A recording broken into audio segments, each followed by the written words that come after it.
Welcome back to my channel. It's Flo's World. Today I just had an inclination. So one thing about my channel is that I am forever at heart a storyteller, and this is me being aware of the fact that oral practices and oral traditions have been very sacred and ancient in my culture. And it's also one of the ways where we have been able to sustain and cultivate and continue to cultivate our cultures. And I'm sure this is my alarm. And I'm sure this is the same in a lot of people's cultures, where storytelling and oral practices was a way of continuing to pass down wisdom, to share stories, and to share each other's realities with one another. And for me, and in this channel, that's also one of the things that I really, really, really want to honor is the beauty of storytelling and how much can come out of having experiences where we are able to exchange with one another our stories, by using vulnerability and being courageous in that. And for me, I will say, for a very, very long time, as somebody who feels very deeply and is very holds their vulnerability and their sensitivity to the heart, it took me a long time to learn how to embrace these things. But as I have been on the journey of learning to reclaim these things for myself and embrace it, I have really found the beauty that can come out of it, and how much of a guiding light that it has been for me all these years to reclaim back myself to myself. But one thing I got called today to talk about that's been really lingering in my mind a lot, and I'm a big advocate of this thing, and my life has been a journey of learning how to understand my pain, how to transmute my pain, and how to turn my pain into my fire and find myself and my purpose in that. I feel like it's been a journey this far of embracing that journey from the inside out. But for a long time, I didn't know that this was what was happening, that I was on this journey of experiencing these things and going through these experiences, for me to learn the things that I needed to learn in order to become the person that I am today, who's learned how to stand in their fire. And the thing that I do want to talk about today is kind of this idea of how do we not have our pain consume us, but be the igniting force to our fire and to our flames and to who we ultimately are. I feel like for a lot of us, especially in the climax of the world right now, we are experiencing pain to great degrees that is unfathomable. And most of us, not only are we able to have the tools and the skill set to be able to feel our pain, which is one set of skills, but it's also another to be able to understand it and learn to transmute that pain into power and purpose. But when we don't have those tools, we get wallowed and swallowed and consumed by the pain and not really knowing what or how to do anything about it. And for me, I have been there in my life, and I'm sure there's still some things lingering within my body that I still am working through. And pain for me is a thing that is part of the human experience. I won't sit here and justify and say, well, you deserve to experience the things that you did. But I'm saying it in a way of in this reality or in this life, pain is very inevitable. There's so much ways that pain can seep into our souls that we don't always have control over. And sometimes we do have control over. But that's what I mean in the sense of pain is inevitable in this experience. And so for me, I like to look at it as, well, if that is the reality and that is the circumstances of my experience while the time that I'm here, then what is the purpose of my pain, I know for a fact that I'm not here to just experience things just to be well, that's life right there. But there has to be something greater to my pain than just taking it for I've experienced things and playing this victim mentality with myself for a long time. So let's start the story back a little bit so that you also can get a better understanding of who I am and where I come from, and also a little bit about the beginning parts of my story that has allowed me to question my relationship to pain in the ways that I did, and then to be at the place that I am now with the understanding that I've received from the questionings I was able to ask myself along this journey that I have been in. So, where can I even start? Well, let me say this. The earliest that I could remember experiencing like tremendous, tremendous pain where it was outside, it felt outside, like I can't control this. I don't know what to do with myself and I'm losing myself, and the pain was around probably like 19. From 16 to like 19, it was very chaotic in my world. But things didn't really start to escalate until like I came back from college, around 18, 19 to like 21. I think that's when I've experienced like the greatest amount of pain in my life from a lot of areas in my life. And it was to a point where like it overconsumed me and I didn't know who or what to be from that. And I didn't even know myself. When we are focusing on the question of how do we not let our pain consume us, but rather be it the igniting force to our fire. When I look back on my journey and in my life, and the ways that I've related to pain, especially when I was in the most extreme amounts of pain, I also didn't have the skill set to understand how to deal with the pain inside of me, or let alone understand that I even was in pain. Because sometimes the interesting thing when we are in pain is that it's like this weird double-sided edge sword of like, we know we're in pain, but we're not aware because we've been disassociating from the pain and dissociating from ourselves, so we don't feel the pain. So sometimes we don't even know we are in pain while knowing we are in pain. Does that make sense? It's pretty hard to understand, but if you get it, you get it, you know? Because the brain is trying to protect you, your body's trying to protect you, but also be honest with you of like, hey, we are experiencing some things, but if I let it all out to you and we don't have the capacity or the skill set, then it's going to overwhelm you even more, and that can bring us greater harm. So we will go on autopilot, we will disassociate, we will fawn, we will freeze. And I will say, for a long period of my lifetime, I was in like fawn disassociation mode where yes, I'm physically present here, but I am not in my body. And when I tell you, that is one of the most like scariest thing. And how do I even describe it? Like, now as somebody who has learned how to be in their body, like I can't imagine what it was like functioning for so long, not being in my body and just being an autopilot. It feels like you are a witness to your own self experiencing things, and you're not really in this life experiencing your own life, the reality that's been given to you to experience. It's like you're not allowed to, and you don't have the capability or the capacity to be able to experience that because you're an observer of your own life due to the pain that has been caused to you. So for a very, very long time, I was in that state where like I knew that I was in deep, great pain, but I also knew that I don't have the skill set and I'm not in the environments or around the people that I need to be able to heal these things.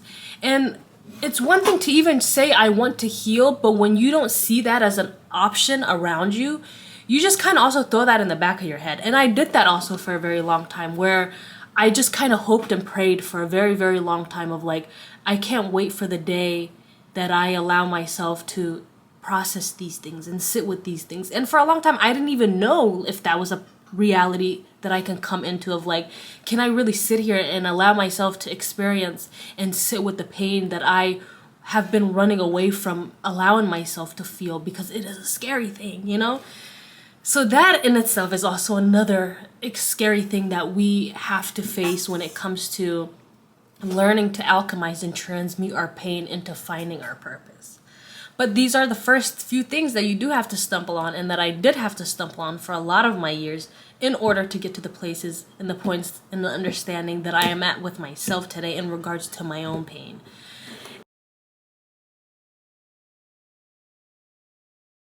What I would do is I allowed other elements of myself that were still alive to be the igniter to other areas of my life that were dimmed. So for example, if I am repressed from my sensitivity, even though I'm a deep feeler, because I've had to repress myself for so long because of the pain, what other attributes of myself can I lean into right now to help ignite the fires in other areas of my life where I'm dimmed? So if my sensitivity is off, what about me right now is still alive? And then I was like, okay, I've always been somebody who's been curious. No matter what I've experienced in my life, my curiosity was one of those things that never died. And so I would lean into my curiosity. And I'm like, curiosity, you are the one main friend that I have right now who I'm going to have to lean on until I can lean on other parts of my own self and other parts of my own worlds that I can acknowledge.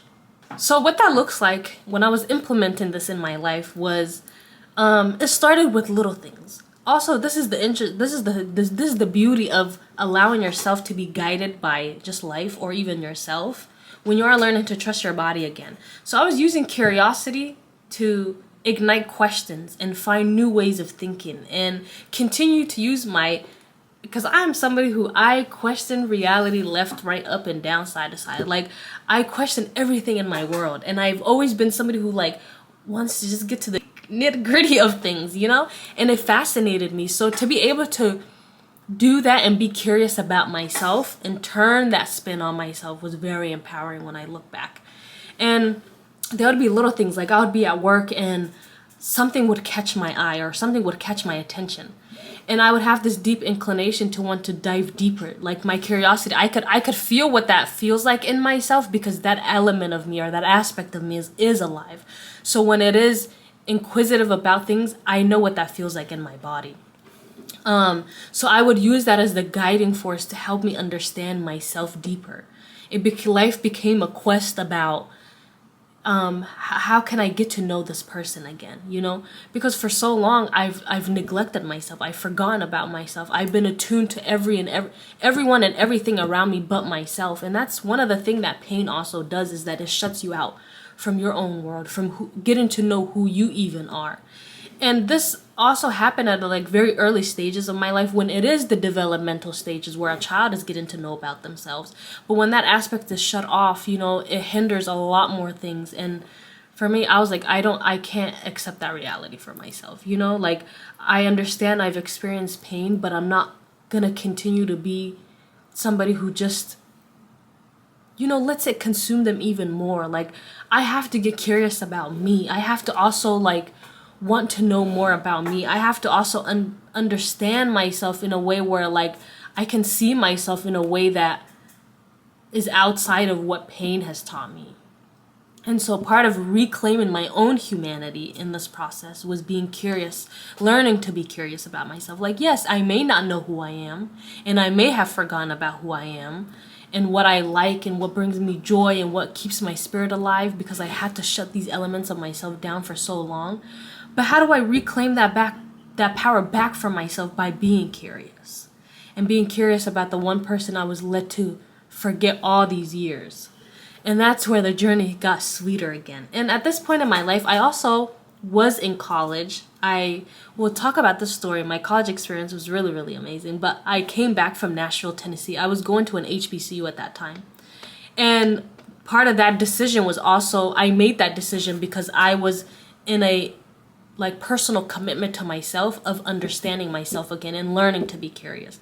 And part of doing that for myself was not just talking about it and changing that mindset framework that needs to be done, but also implementing that in my action. And part of the reason why I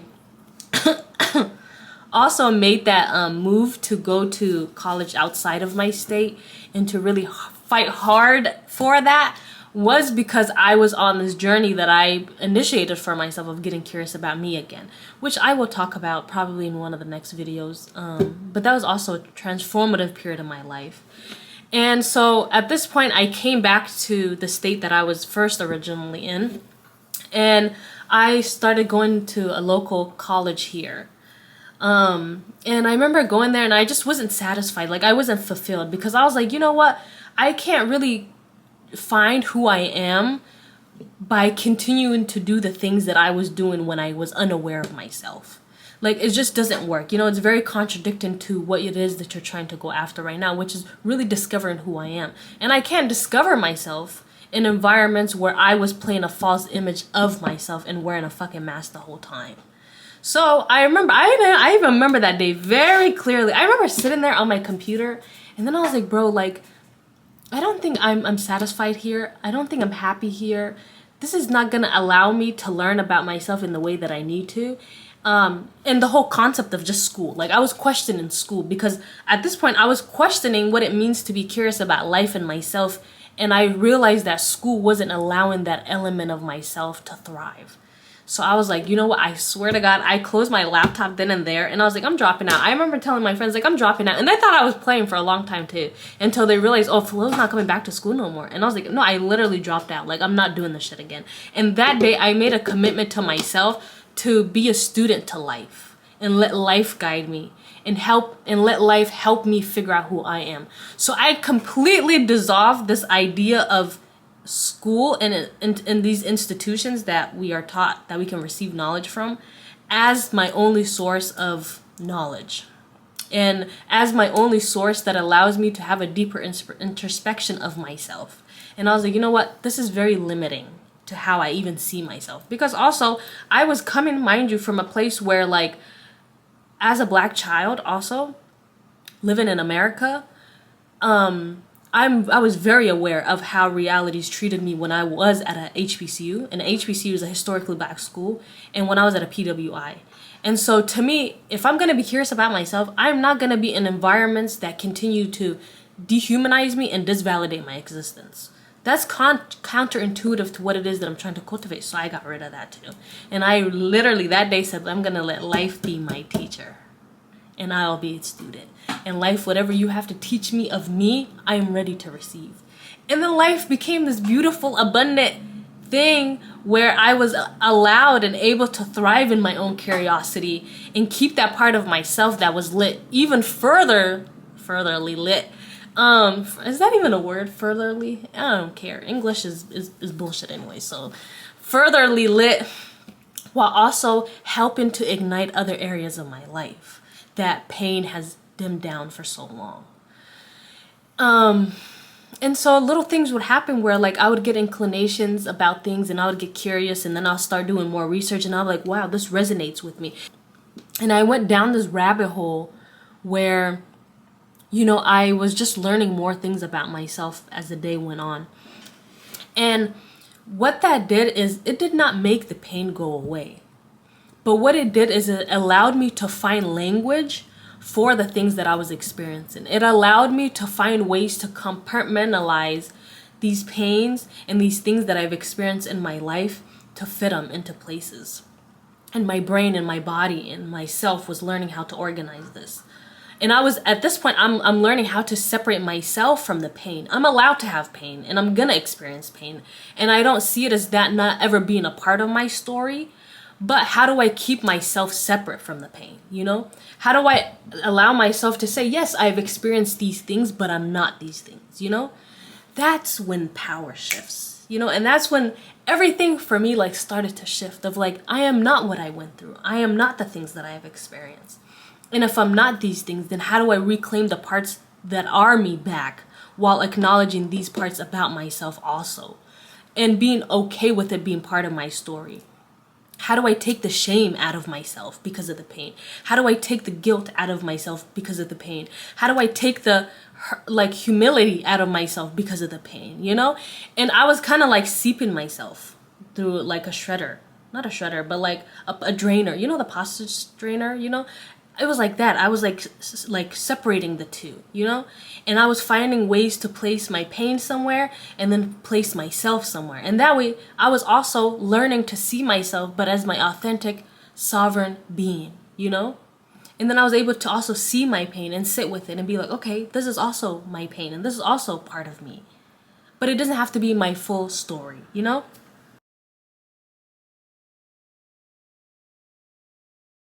So after I was able to distinguish or differentiate the difference between the two, what I started to do is I allowed my pain to be the guiding light to help me reclaim parts of myself back. At some point in my life, I understood that the pain, what it did is it altered my own understanding of myself and also the world around me. But when I started to, like, again, compartmentalize everything and put them where they needed to go and kind of organize it, I was able to have a clear image and a clear understanding of what was mine and what was taught to me, what was projected onto me, what was like poured onto me, whatever. And so at that point I was all like, you know what, my pain actually has a purpose here. And the very things that my pain taught me to hate or to shrink or to minimize about myself are actually where I need to foster more of my love and my energy and my care and my compassion and my understanding to be able to grasp and understand myself at a deeper level. So then life became this journey of being in communication with my pain. And later on, also, as I started to like understand things from a spiritual sense and understanding how with pain and how we tend to hide parts of ourselves because of the pain, you know, we call it the spirit, and we're having to do that shadow work. We are in relationship to also our shadow element of ourselves, and the shadow element is the part of ourselves that we repress because of a lot of this pain that we maybe experience. You know, we experience something, so then now we experience shame in our body, and that shame represses parts of who we are to be able to authentically show up in this world. And when we don't allow those elements of who we authentically are to show up and be present in this reality as our authentic self, then it becomes a part that we put into the dark and we hide away. And then that becomes our shadow element. And so it started becoming a conversation and a dance of understanding, how do I not really hate my pain, not diminish my pain, not try to sweep it under the rug either, but have it become a thing that I befriend, you know? And it's very interesting. I never also growing up was taught to relate to pain in these ways. The examples that I saw growing up were never from a place of like higher understanding of things, where it actually served you more than it created more harm. A lot of the people around me and the dynamics that I was raised with were people just swept things under the rug. People just repressed shit, or people just projected or gaslit people or did more harm to people because they were in pain.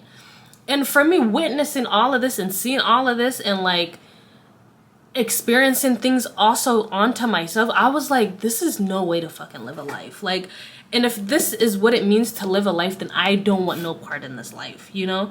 Because I also saw how I was becoming something that I wasn't, the more I let the pain consume me. And the more, because of that pain consuming me, I kept dimming and hiding and shaming and guilting myself even more into to shrink into this little box and become this like hurtful person who's in pain, who has no love inside of them, and so all they could do is just project that hate, you know, or just be completely shut down. And for me, like, I don't want to be somebody who harms people knowingly or unknowingly, you know. And so but also the thing that we do forget is that sometimes we are doing the best that we can to these people in our lives, even though we can do so much better. But one person that we always tend to forget is also ourselves.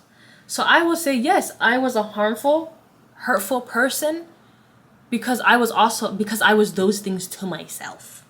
We don't have to be harmful and maybe like have to do that introspection and look at ourselves when our actions are only harmful to other people. Yes, that's good to do and that's important to do, but you shouldn't also neglect yourself in that conclusion. And for a long time I did, until I realized, you know what?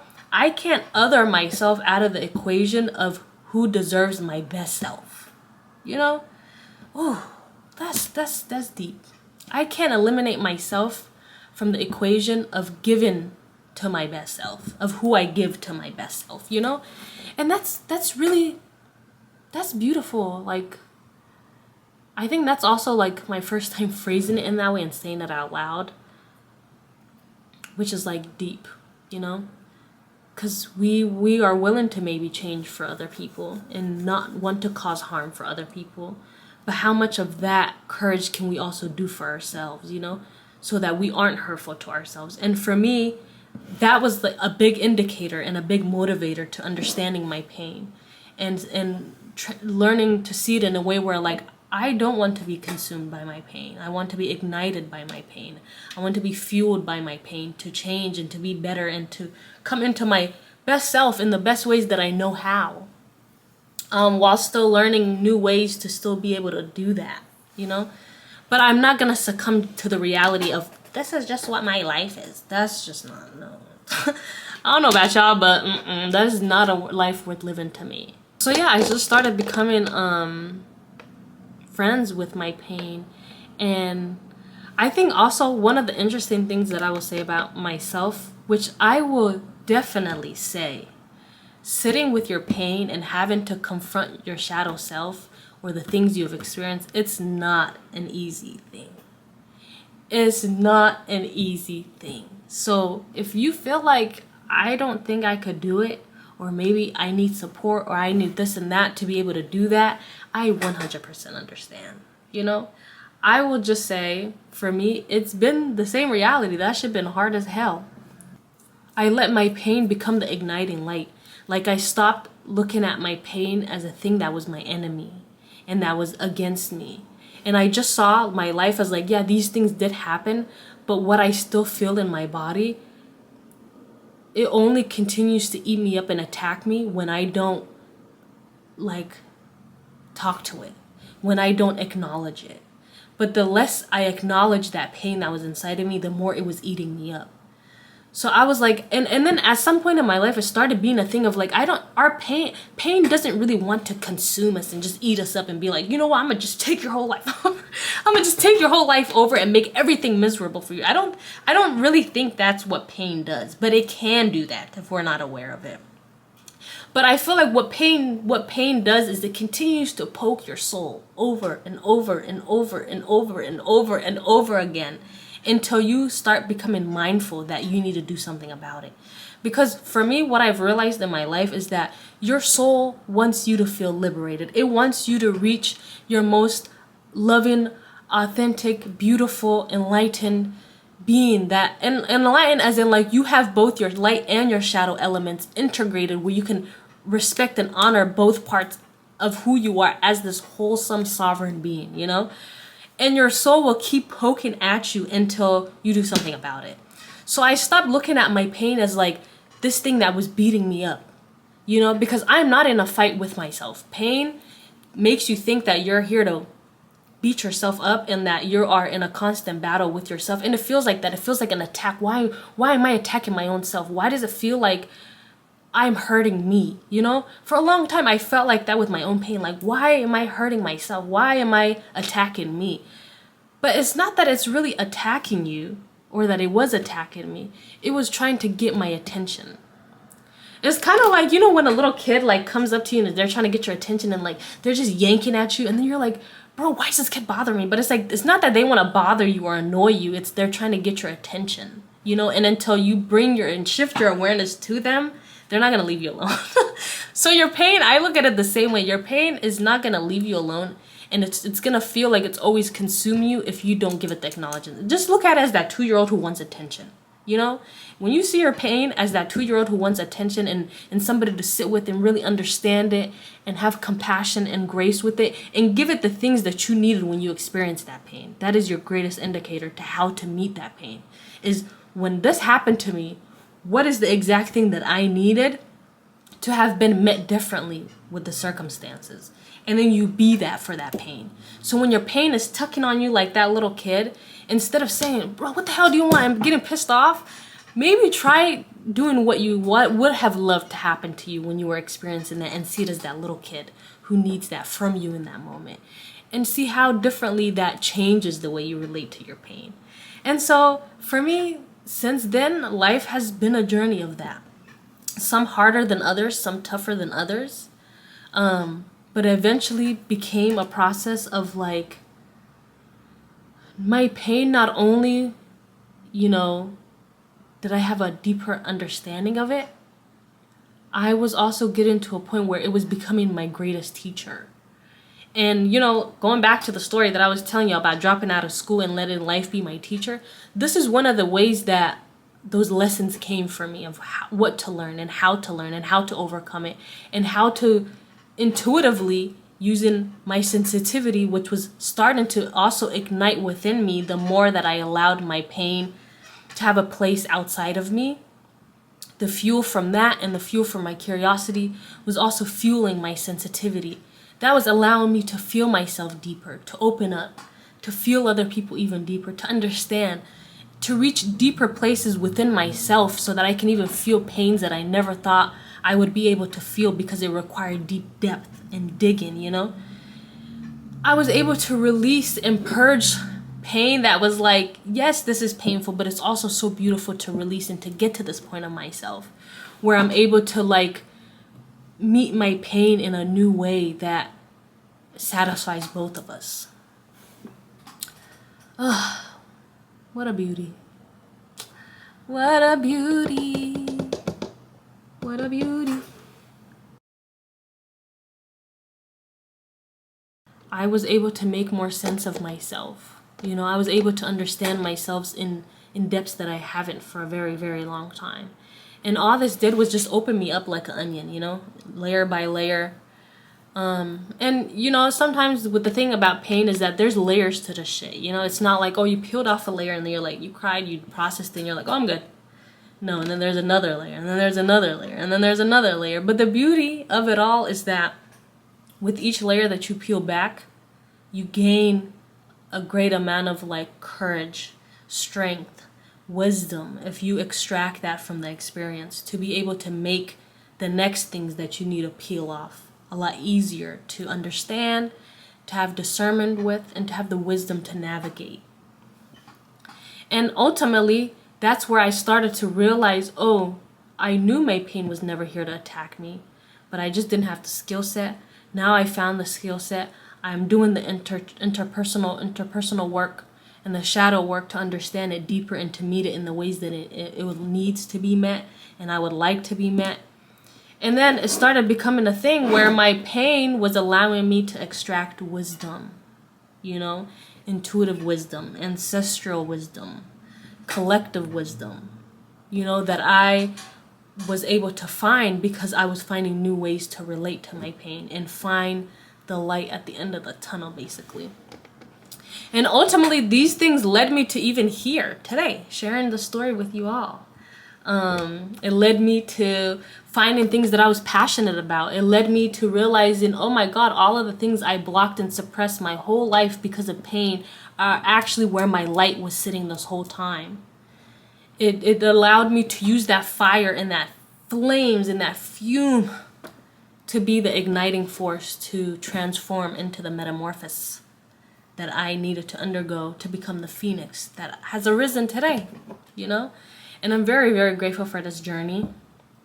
I'm very grateful for all the things that it's taught me. And I will say, and I'm probably going to leave it off for here because I'll ramble in other videos for y'all later, but just a quick reminder of like, I hope you find a way to relate with your pain that is outside of what you've been taught. I hope you find a way to understand that your pain is not here to attack you or to consume you or to dim your light, but it's that little child waiting to be acknowledged, waiting to be loved on, waiting to be poured into. And the more that you allow yourself to be seen in these ways and see your pain in this way, the more liberating I hope that journey becomes, and it will become for you. You know, it's no doubt about it, because you're finding new language and new ways of relating to your pain outside of what society has taught you. And you don't have to become your pain. You know, you don't have to be the things that you've experienced in life, and you are not going to be those things. You are a lot greater. You are a lot more expansive. You are a lot more, you know, you're just a lot more than that, you know? So this is my leave off to remind y'all that your pain is not here to consume you, but to help you ignite the fire that's waiting to be ignited within you. And I hope you get curious about it and that you give it permission to live. Because trust me, it wants to come alive. It wants to come alive. I see it and I feel it, and I know you do too. So give it permission. Mwah.